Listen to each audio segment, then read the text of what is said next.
This is a presentation about pyruvate kinase deficiency. Pyruvate kinase deficiency, or also known as PKD for short, is a rare type of congenital hemolytic anemia. Hemolytic anemia is the destruction of erythrocytes, also known as red blood cells, due to some intrinsic or extrinsic problem that changes the tonicity of the red blood cell. The destruction of red blood cells directly affects the body's ability to carry and transport oxygen through hemoglobin.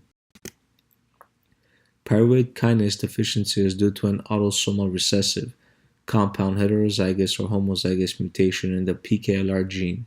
The PKLR gene codes for pyruvate kinase for erythrocytes before maturation and elimination of their nucleus. Currently, there are 133 identified mutations. Those who are heterozygous or carriers of one faulty allele have no clinical manifestations. PKD most commonly occurs in people of Northern European descent, but the true prevalence is not yet known. The prevalence in whites is estimated to be 1 in 20,000. It is especially common among the Amish community in Pennsylvania. Pyruvate kinase is the last enzyme in the glycolysis pathway. It catalyzes the reaction that converts phosphoenolpyruvate to pyruvate, transferring a phosphate group to adenosine diphosphate, making adenosine triphosphate. Erythrocytes make ATP for energy exclusively by glycolysis because they do not have any mitochondria and thus cannot utilize oxidative phosphorylation to make energy. As the erythrocyte is depleted of energy, it stops functioning, most importantly, the sodium-potassium pumps. This creates an intracellular electrochemical imbalance, causing the cell to lose intracellular water and become hypotonic. The cells then lyse and release all their contents. Hemoglobin is part of the contents of the red blood cells that is released after lysis. Free hemoglobin is broken down into unconjugated bilirubin.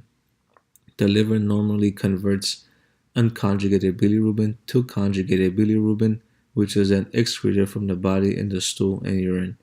When hemolysis is severe, the liver cannot conjugate bilirubin fast enough, which leads to clinical manifestation. An excess of unconjugated bilirubin is toxic to the body, especially to the brain, causing icterus or jaundice and kernicterus. Jaundice is the most common manifestation in newborns with PKD. The most severe forms of PKD manifest in utero as intrauterine growth retardation and preterm birth. After birth, severe anemia leads to fatigue, difficulties feeding, and slow growth or failure to thrive. Because erythrocytes are broken down by the spleen, a majority of patients will develop splenomegaly, as the spleen works extra hard to eliminate hypotonic erythrocytes. Other complications include iron overload due to repeated transfusions, gallstones, leg ulcers, and endocrine dysfunction. The clinical manifestations of PKD vary widely from mild to severe symptoms. Variations in mutation patterns in PKD determine the severity of anemia.